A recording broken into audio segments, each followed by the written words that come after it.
আয়ারল্যান্ডের বিপক্ষে বাংলাদেশ নারী ক্রিকেট দলের ওয়ানডে সাফল্য ম্লান হয়ে যায় টি-20-তে। 3 ম্যাচ সিরিজে হোয়াইট ওয়াশ হওয়া টাইগার্সদের বেহাল দশা ফুটে ওঠে তীব্রভাবে। তবে ক্রিকেটের সংক্ষিপ্ত ফরম্যাটে মেয়েদের উন্নতি ঘটাতে নতুন পরিকল্পনা নিয়ে এগোচ্ছে বিসিবি, এমনটাই জানালেন বিসিবির উইমেন্স উইংয়ের প্রধান হাবিবুল বাশার সুমন। আয়ারল্যান্ডের মেয়েদের বিপক্ষে ঘরের মাঠে ওয়ানডেতে টানা 3 ম্যাচ জিতল টি-20 সিরিজে খেই হারিয়ে ফেলে টাইগ্রেসরা। র্যাঙ্কিংয়ে পিছিয়ে থাকা দলের বিপক্ষ ঘরের মাঠে হোয়াইট ওয়াশ হয়েছে বাংলাদেশ দল।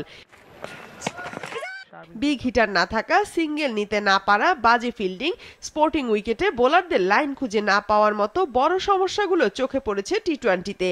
দলের এসব দুর্বলতার কথা স্বীকার করেও নিলেন বিসিবির head of women's wing Habibul Bashar. জানালেন, মেয়েদের ক্রিকেটকে সর্বোচ্চ গুরুত্ব দিয়ে বেশ কিছু পরিকল্পনা হাতে নিয়েছে বিসিবি। ফিল্ডিং না, মানে রানিং বিটুইন দ্য উইকেট আমাদের ইমপ্রুভ করতে হবে। একটা তো আছে আমাদের পাওয়ার হিটিং এর একটু আছে, ঘাটতি আছে। আমাদের কোচেসদের সংখ্যা বাড়ানো হচ্ছে, ট্রেনিং, আমি তো ট্রেনিং ফ্যাসিলিটি বাড়ানোর চেষ্টা করছি যেন ন্যাশনাল টিমের বাইরের মেয়েরা সুযোগটা পায়। যেমন আমরা যেই বিসিএলটা করছি সেটা 3টা ম্যাচ হওয়ার কথা, বাট এখন যদি টাইম ফ্রেমের একটা ব্যাপার আছে, আমরা 2টা ম্যাচ এখন করছি, আরেকটা ম্যাচ পরে করবো।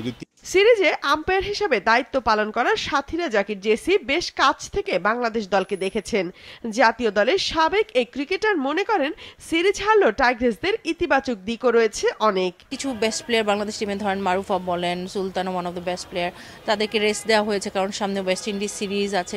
আয়ারল্যান্ড আমি বলবো যে খুব গ্যাপগুলো ইউটিলাইজ করেছে, যেগুলো হয়তো আমাদের বাংলাদেশি ব্যাটাররা মারছে খুব গ্যাপ ইউটিলাইজ করতে পারছে না। আমাদের বাংলাদেশে তুলনামূলকভাবে খুব বেশি হার্ড হিটার নেই। বসুন্ধরা ট্যাবলেট এখন আরো উন্নত। এই hot air through top sheet দ্রুত শোষণ করে সোনামণিকে দেয় কোমল অনুভূতি। 2025 সালের ওয়ানডে বিশ্বকাপে সরাসরি খেলবে আইসিসি ওয়ানডে চ্যাম্পিয়নশিপের শীর্ষ 6 দল।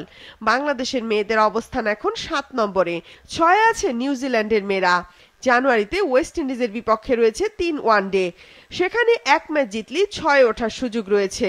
কাজটা কঠিন হলো হাবিবুল বাশার আশাবাদী। ওডিআইয়ের যে প্রস্তুতিটা দরকার সেটা কিন্তু আমরা নিয়েই ওয়েস্ট ইন্ডিজ যাচ্ছি। আশা করছি যে সেখানে আমরা India, Australia, England, these are outstanding team, but West Indies ভালো দল কিন্তু এই মানের দল না। তাদেরকে হারানো সম্ভব যদি ব্যাটাররা রান করে। আমাদের বোলারে কিন্তু ভালোই করছে, যদি ব্যাটসম্যান রান করে প্রত্যাশা মতো। কিন্তু শুধুমাত্র জ্যোতি নির্ভর বাংলাদেশ টিম হয়েছিল। এবার আপনি দেখবেন যে জ্যোতি ছাড়াও, জ্যোতি পারফরমেন্স করার আগেই দেখা গেল যে শারমিন সুপ্তা, পিঙ্কি অলমোস্ট খেলাটা এগিয়ে নিয়ে গেছে। টি-20-তে আমি যদি বলি দিলারার কথা, সোবানার কথা, দারুণ ব্যাটিং করেছেন। সুপ্তাও টি-20-তে গিয়ে ভালো ব্যাটিং করেছেন। এভাবে যদি দায়িত্বটা ভাগাভাগি করে নেয়, সবাই যদি নিজের ঘাড়ে দায়িত্বটা নেয়, তাহলে দলটা ভালো হবে। মেয়েদের ক্রিকেটে 2025 থেকে 2029 সাল পর্যন্ত ফিউচার ট্যুর প্রোগ্রাম অর্থাৎ এফটিপি ঘোষণা করেছে আইসিসি। 2026 ও 28-এ আছে 2টি টি-20 বিশ্বকাপ। 2027 সালে শ্রীলঙ্কা হবে মেয়েদের চ্যাম্পিয়ন্স ট্রফি। তবে ছেলেদের মতো ওয়ানডে ফরম্যাটে নয়, মেয়েদের চ্যাম্পিয়ন্স ট্রফি হবে টি-20 ফরম্যাটে 11টি দল নিয়ে। 2025-এর পর 2029 সালে রয়েছে মেয়েদের ওয়ানডে বিশ্বকাপ। সব মিলিয়ে এই 4 বছরে অন্তত 69টি ম্যাচ খেলবে বাংলাদেশ।